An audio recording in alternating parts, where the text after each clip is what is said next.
আমরা মানুষ, আমাদের চাওয়া পাওয়ার শেষ নেই, চেয়েই যাচ্ছি তার কাছে।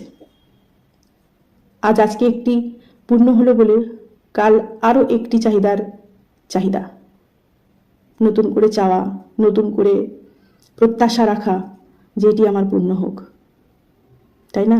মানুষ তো চাওয়া পাওয়ার শেষ নেই। ধরুন একটি মা যখন তার শিশু কেঁদে ওঠে, তিনি তো বুঝতে পারেন যে তার শিশুর কি প্রয়োজন। শিশুটি দুধের জন্য কাঁদছে, না পেটে ব্যথার জন্য কাঁদছে, না তার মাকে চাইছে, সেটি মা বুঝতে পারে, কারণ তিনি মা। আর স্বয়ং ঠাকুর অনুকূল চন্দ্র, তিনি পরম পিতা, বিশ্বপিতা, আমাদের সকলের পিতা। তিনি কেন বুঝতে পারবেন না বলুন তো আমাদের কি কষ্ট, আমাদের কি চাহিদা? কেন দুহাত পেতে চাইব না? আসুন, আজ থেকে শুধু আমাদের একটাই উদ্দেশ্য হওয়া উচিত, শুধু ঠাকুরময় হয়ে ওঠা। হে প্রভু, তুমি আমাদেরকে আশীর্বাদ করো, আমরা যেন তুমিময় হয়ে উঠতে পারি। শুধু এইটুকুই চান। চাওয়া পাওয়া আপনার, সে তো তিনি আছেনই, আপনাকে ভাবতে হবে না। আজকের এই ভিডিওটিতে সম্পূর্ণ এই বিষয়ের উপরে একটি আলোচনা আছে, অপূর্ব সুন্দর আলোচনা, শ্রী পবিত্র দাস মহাশয়ের আলোচনা। শুনলে খুবই ভালো লাগবে আপনাদের। আর পুনরায় বলবো যে যদি কিছু এর থেকে শিখতে পারেন, যদি কিছু জানতে পারেন, যদি কোনো অনুভূতি হয়, বা এই যে চাওয়া পাওয়ার যে সাইকেলটা আপনাদের, এটা যদি কিছু ব্রেক করতে পারেন, কিছু রদবদল করতে পারেন, যে না আজ থেকে আর চাইবো না, শুধু চাইবো প্রভুকেই চাইবো, তাহলে কমেন্ট বক্সে এসে অবশ্যই একটা জয়গুরু নিশ্চয়ই লিখে জানাবেন। আর আমার সমস্ত বং পরিবারের সদস্যদের, সমস্ত গুরু ভাই, গুরু বোন এবং যারা যারা আমার ভিডিওটি দেখছেন, সকলকে জয়গুরু, যথাযোগ্য স্থানে প্রণাম ও ভালোবাসা। আমি আপনাদের শ্রাবণী। আশা করছি আগামী দিনগুলো এইভাবেই আমার সঙ্গে জুড়ে থাকবেন। জয়গুরু। ভালো থাকবেন, খুব ভালো থাকবেন। আমরা ঠাকুর ধরেছি ভালো থাকার জন্য, সুখে থাকার জন্য। দেওঘরে যখন আপনারা যান, দেখি নিবেদন হয় ছেলের পরীক্ষার রেজাল্ট যেন ভালো হয়, মেয়ের বিয়েটা যাতে ভালোভাবে হয়, স্বামীর চাকরির যাতে প্রমোশন হয়, বিভিন্ন রকম চাহিদা। তো একটি ঘটনা মনে পড়ল যে আসলে ঠাকুরের কাছে কি চাইতে হয় তাই আমরা জানি না। গুয়াহাটিতে যখন পরম পূজ্যপাদ দাদা একটা সময় নিয়মিত যেতেন, এক মা, তার বিবাহ হয়েছে কিন্তু সন্তানাদি নেই। দাদা গেলেই দাদার কাছে খুব কান্নাকাটি করেন সন্তানের জন্য। দয়া পরবশ হয়ে পরম পূজ্য দাদা একবার তাকে কিছু ওষুধপত্র ব্যবস্থা করে দিলেন। তারপর কয়েক বছর তারা দেখা সাক্ষাৎ নাই। হঠাৎ একদিন দাদা দেখলেন সে মন্দিরে আসছে 4টা সন্তানকে নিয়ে, কোলে সন্তান, 2 পাশে সন্তান, 4 সন্তান নিয়ে তিনি মন্দিরে প্রবেশ করছেন। দেখে দাদার খুব আনন্দ হলো, এতদিন বাচ্চা ছিল না, কত কান্নাকাটি, এখন 4 সন্তানের মা। কাছে এসে প্রণাম করতে দাদা জিজ্ঞাসা করলেন মাটিকে, কিরে মা, কেমন আছিস? মাটি তখন উত্তর দিল বাচ্চাগুলোকে দেখিয়ে, এই শালাদের উৎপাতে আর বাঁচি না। তাহলে যতদিন বাচ্চা ছিল না ততদিন কান্নাকাটি, এখন এই শালাদের উৎপাতে বাঁচি না। তাই ঠাকুরের কাছে কি চাইতে হয় তাই আমরা জানি না। একটা দুধের শিশু যার মুখের ভাষা নেই, তার কান্না শুনলে তার মা বুঝতে পারে তার খিদে পেয়েছে না তার পটি পেয়েছে। তাহলে আমি যদি পরমপিতার সন্তান হই, আমার কান্না তিনি বুঝবেন না কেন? তাহলে আমাকে মুখ ফুটে বলতে হবে কেন এই চাই আর সেই চাই? দ্বিতীয় কথাটা হচ্ছে, যেমন স্বামী বাজারে যাবে, বউ একটা ফরদ বানিয়ে দেয়, ডাল, চাল, নুন, তেল, এই তেল এইসব লাগবে, একটা লিস্ট বানিয়ে দেয়। ঠাকুর কি তাই যে আমার এই জিনিস লাগবে তুমি আমাকে দাও? সেরকম হয় না। ভালোবাসা সবসময় আনকন্ডিশনাল। স্বামী স্ত্রীর মধ্যে দেখা যায়, হয়তো স্বামী সারাদিন পরিশ্রম করে বাড়ি ফিরছে, ভাবছে যে ঘরে ঢুকলেই তো বউ ঠান্ডা শরবত এক গ্লাস হয়তো এগিয়ে দেবে, কিন্তু বউ তখন টিভি সিরিয়াল দেখায় ব্যস্ত, স্বামীর মাথা গরম হয়ে গেল। ঠিক উল্টোটাও, হয়তো বউ ভাবছে সারাদিন সংসারে এত কষ্ট করছি, আজকে তো আমার বর মাইনে পাবে, নিশ্চয় আমার জন্য কোনো শাড়ি টাড়ি কিনে নিয়ে আসবে। দেখা গেল স্বামী খালি হাতে ফিরলো, বউয়ের মাথা গরম হয়ে গেল। তাহলে এখানে তো কন্ডিশন, আমি তোমার জন্য এই করি তাই তোমাকেও এইটা করতে হবে আমার জন্য। এখানে যেখানে কন্ডিশন সেখানে ভালোবাসা কোথায়? তো ঠাকুরের জগৎ হচ্ছে, ঠাকুরকে যদি আমি ভালোই বাসি তাহলে শর্ত থাকবে কেন? আমার কিসের মঙ্গল সেটা তো তিনি জানেন, তাহলে আমাকে চাইতে হবে কেন?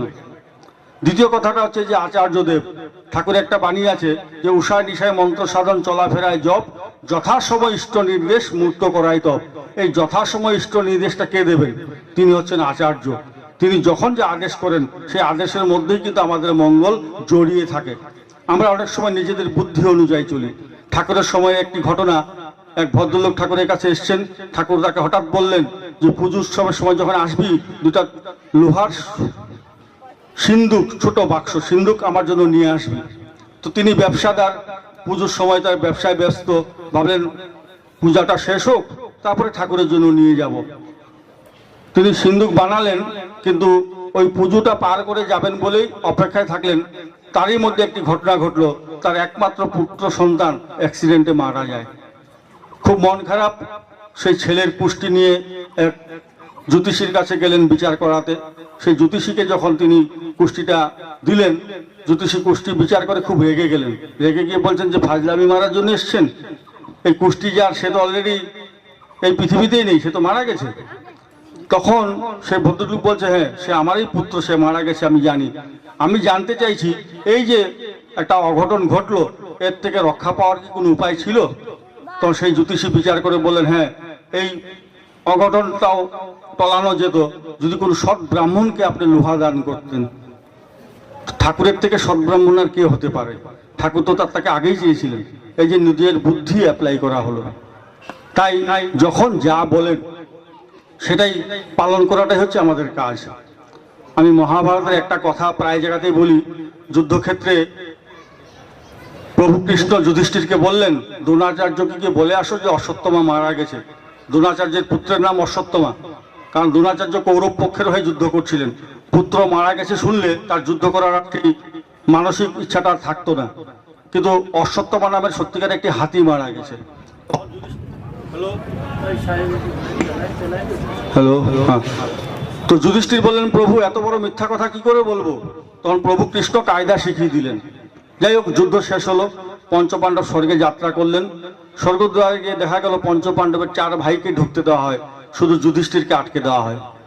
স্বাভাবিক প্রশ্ন, ধর্মরাজ যুধিষ্ঠির জীবনে কখনো একটাও মিথ্যা কথা বলেননি, তাকে কেন স্বর্গে ঢুকতে দেওয়া হবে না? তখন প্রভু ইন্দ্র বললেন, যুদ্ধক্ষেত্রে তোমার প্রভু তোমাকে একটি আদেশ করেছিলেন, তখন তুমি প্রশ্ন করেছিলে যে প্রভু এত বড় মিথ্যা কথা কি করে বলবো। এই যে গুরুর কথায় তোমার মনে প্রশ্ন জাগলো, তাই তোমাকে স্বর্গে ঢুকতে দেওয়া হবে না। ঠাকুরের জগৎটাও তাই। তিনি যা বলেন বিনা প্রশ্নে পরম আনন্দে যদি সেটা আমরা মেনে চলি, তখন দেখা যায় সত্যি সত্যি কিন্তু আমাদের মঙ্গল হয়। আমি আমার চোখেই দেখা কয়েকটি ঘটনা, তার মধ্যে 2-1টি ঘটনা বলার চেষ্টা করছি। আসামের বরপেটার এক ভদ্রলোক, তিনি স্কুলের হেডমাস্টার ছিলেন। ঠিক রিটায়ারমেন্টের সময় তিনি দেওঘর এসছেন। পরম পূজা দাদা হঠাৎ তাকে বললেন, অনেক বয়স হয়েছে, সন্ধ্যার পর বাড়ির বাইরে না বেরোনোই ভালো। যাই হোক, এই কথাটি কি বললেন, তিনি বাড়ি চলে গেলেন। ঠিক বছর 2-1 পর তার মেয়ের বিয়ে ঠিক হয়েছে। বিয়ের বাজার টাজার সব হয়ে গেছে। বিয়ের আগের দিন কি কি জিনিস কিনা হলো সব যখন দেখছেন, হঠাৎ দেখা গেল বরের জুতোটা কিনা হয়নি, শুধু জুতোটা কিনা বাকি ছিল। টাউনের পাশেই বাড়ি। সন্ধ্যা প্রার্থনার পর তিনি সেই বরের জন্য জুতো কিনতে বেরিয়ে গেলেন। যখন টাউনে পৌঁছালেন, হঠাৎ চারদিক থেকে গুলাগুলি শুরু হলো। আসামে একটা সময় ছিল গুলাগুলিটা খুব নর্মাল। তো যেই গুলাগুলি শুরু হলো ওই সময় লোডশেডিং হয়, অন্ধকার। তিনি মাটিতে শুয়ে পড়লেন। কিছুক্ষণ গুলাগুলি হওয়ার পর যখন থামলো, তিনি উঠে দাঁড়ালেন। যেই টর্চটা জ্বালালেন, অন্ধকার দেখা যাচ্ছে, টর্চটা যেই জ্বালালেন, ওনাকে লক্ষ্য করেই গুলিটা আসলো। ওখানে স্পট ডেড। তাহলে দাদা তো 2 বছর আগেই বলেছিলেন সন্ধ্যা প্রার্থনার পরে না বেরোনোর কথা। তাহলে এই যে যখন যা বলেন, কেন বলেন কিন্তু আমরা জানি না। আরেকটি ঘটনা আমার মনে আছে যে আমাদের যোরহাট, আসাম যোরহাটের একজন এগ্রিকালচার ইউনিভার্সিটির প্রফেসর, তিনি ঠাকুরের এখন কর্মীও, তিনি দেওঘরে এসছেন। তো তার অপোজিটে একজন সাউথের, দক্ষিণ ভারতের এক ভদ্রলোক, তিনিও বসে আছেন। হঠাৎ পূজবার দাদা ওঠার সময় সে আসামের ওই সেই দাদাকে বললেন যে ওই চেন্নাই থেকে এসে ওর সাথে একটু আলাপ করুন।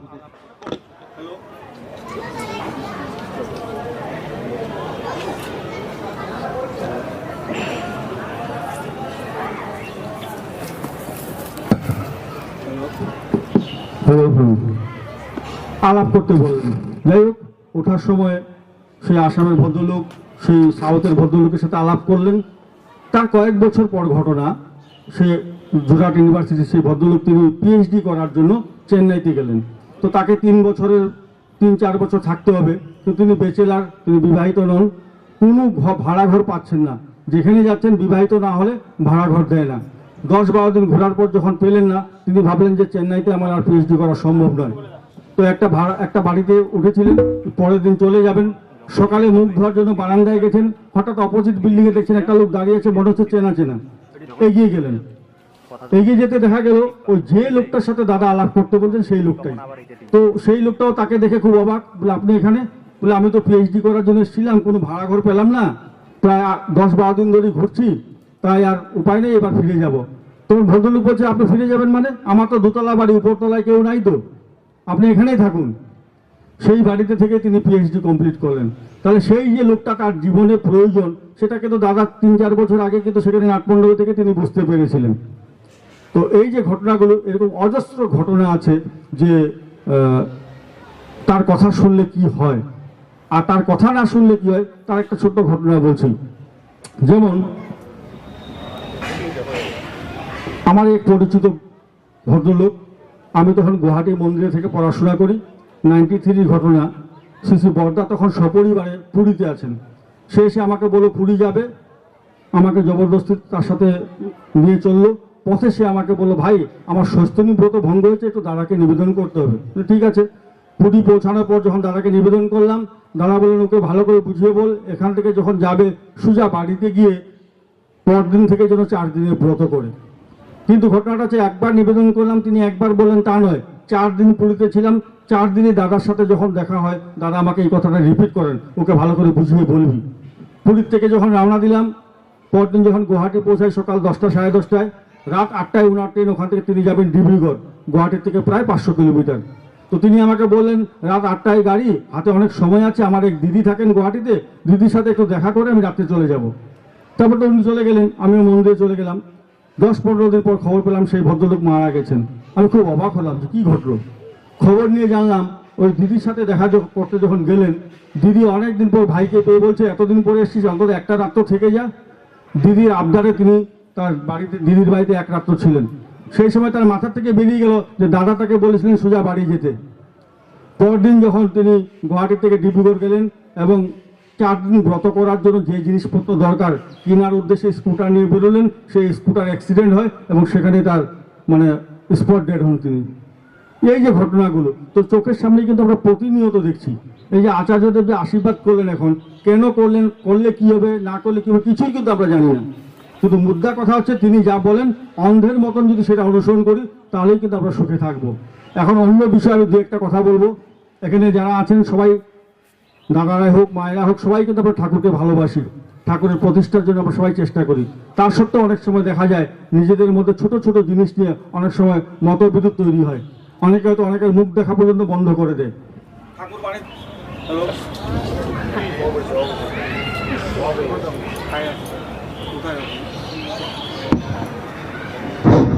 ঠাকুর বাণীতে বললেন যে কারুর সাথে বিরোধ রেখে যদি মন্দিরে যাও, দেবতার মুখ গম্ভীর হয়ে উঠে। তাহলে বিরোধ রেখে কারোর সাথে আমি তাহলে মন্দিরে যাই কি করে? এই যে সহকর্মীদের মধ্যে ছোট ছোট জিনিস নিয়ে যে অশান্তি হয়, সহকর্মীদের সাথে কি করে আমাদের চলা উচিত, তার একটা ছোট ঘটনা বলছি। দেওঘরে একটা সময় খুব চুরি চামারি শুরু হয়। বর্তমানে আচার্যদেব তিনি আমাদেরকে বললেন ছোট ছোট দল করে রাত্রে পাহারা দেওয়ার জন্য। আমাদের পার্মানেন্ট নাইট গার্ড ছিলেন, তা সত্ত্বেও আমরা পাহারা দিতাম। সেরকমই একদিনের ঘটনা, রাত্রে আমরা ঠাকুরবাড়ির থেকে বর্দাবাড়ি যখন আসি, যিনি পার্মানেন্ট নাইট গার্ড তিনি তখন ঘুমাচ্ছিলেন। আমাদের এই এক বন্ধু তাকে লাঠি দিয়ে খুঁচা দিল, খুঁচাতেই তার ঘুম ভেঙে যায়। তখন তাকে বলছে মাসে মাসে নাইট ডিউটির নাম করে তুমি মাইনে নাও আর তুমি এখন ঘুমাচ্ছ, এইটুকুই কথা। পরদিন পুজোবার দাদা নাটমণ্ডপে বসে আছেন, সেই নাইট গার্ড গিয়ে দাদার কাছে অভিযোগ করলো যে আমি রাত্রে ঘুমাচ্ছিলাম, আমাকে লাঠি দিয়ে খুঁচা দিল আর এই কথাগুলো বললো। তো যে বলেছিল তার ডাক পড়লো, সে আসলো। তোর নাইট গার্ডকে দেখে দাদা জিজ্ঞাসা করছেন তাকে, ওকে কি তুই রেখেছিস আশ্রমে? বলে আগে না। তুই মাইনে দিস? বলে আগে না। তাহলে এই কথা বলার অধিকার তুই কোথায় পেলি? সে বলে আগে আমার ভুল হয়েছে। তারপর দাদা বলছেন দেখ, সেও নাইট গার্ড আর তোরাও রাত্রে ডিউটি দিচ্ছিস, সেই হিসাবে দেখতে গেলে সহকর্মী।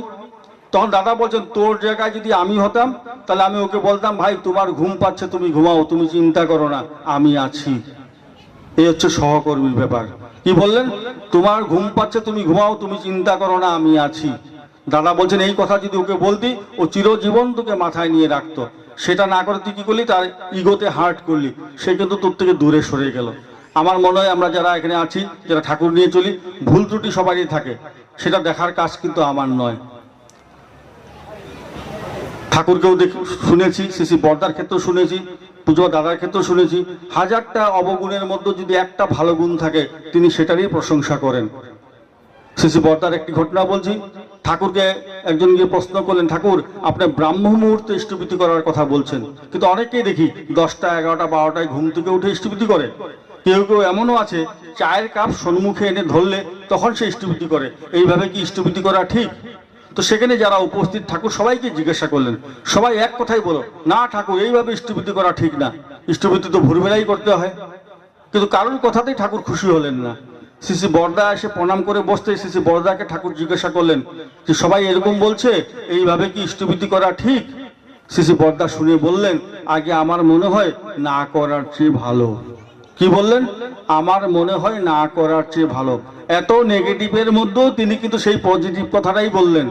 অনেকে তো করে না, সে তো 12টাই হোক করছে, এই করতে করতে করতে করতে হয়তো একটা দিন ঠাকুর যেমন চাইছেন সেইভাবে করবে।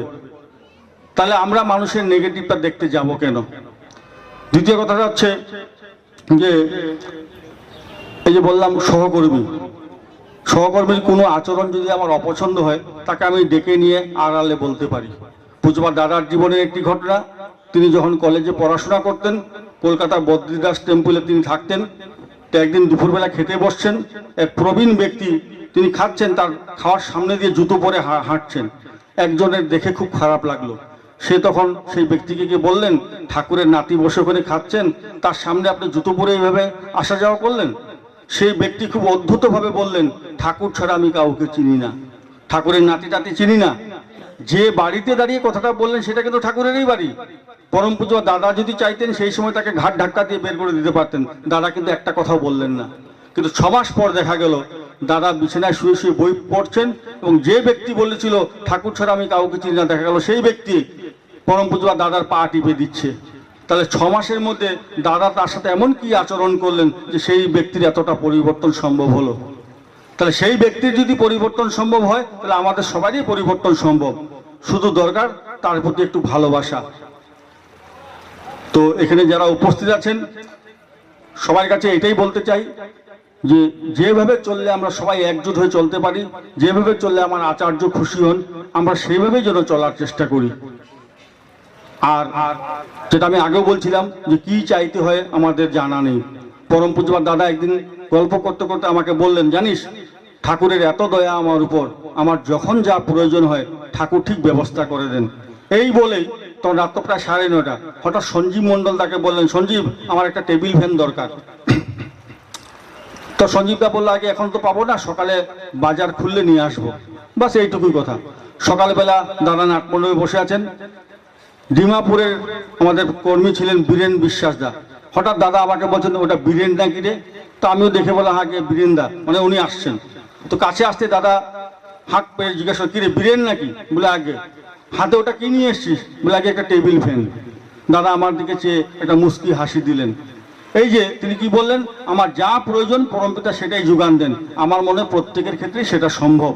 যাই হোক, বৃষ্টি পড়ছে, বেশি দীর্ঘ করব না। হ্যালো, আপনারা সবাই চেষ্টা করবেন যে যারা যারা এই প্যান্ডামিক সিচুয়েশনে ইষ্টভীতি বা ঠাকুর থেকে দূরে চলে গেছেন, আমরা চেষ্টা করব সবাই যাতে ঠাকুরের পথে এগিয়ে আসে, এবং আমরা যাতে দেওঘর গিয়ে আচার্যদেবকে বলতে পারি, আগে আপনি যে আশীর্বাদ করেছিলেন আমরা সেটা পরিপূর্ণ করেছি। শেষ একটা কথা বলছি, অনেকের এত ধারণা আছে যে আমি তো দীক্ষা নিয়েছি, ঠাকুর ধরে ভালোই আছি, এত ঝামেলার মধ্যে যাব কেন? তো গুয়াহাটিতে গেলে দেখবেন সেখানে কামাখ্যা মন্দির আছে, সেখানে একটা সময় পাঠা বলি হয়, 1000-2000 পাঠা লাইন দিয়ে থাকে, আর পাঠাগুলোকে পাতা খাওয়ায়। শেষের দিকে যে পাঠা থাকে, ছাগলগুলো পাতা খাওয়ায়, তারা মনের আনন্দে পাতা খায়। অথচ সেই ছাগল জানে না বলির লাইনটা কিন্তু সেখানে গিয়ে শেষ হবে। তাই আমরা যদি ভাবি আমি ঠাকুরের দীক্ষা নিয়ে তো ভালোই আছি, এত দরকারটা কি, তাহলে ওই যে শেষের লাইনের পাঠার যা অবস্থা হয় আমাদের কিন্তু তাই হবে। তাই ওই পাঠার মতো না হয়ে আমরা যাতে আচার্যদেব যেমন চাইছেন সেইভাবে কিন্তু সবাই করার চেষ্টা করি। এইটুকুই বললাম। পরমপিতা রাতুল চরণে প্রত্যেকের মঙ্গল প্রার্থনা করি। সবাই ভালো থাকবেন, আনন্দে থাকবেন, এই বলেই আমার বক্তব্য শেষ করলাম। জয় গুরু।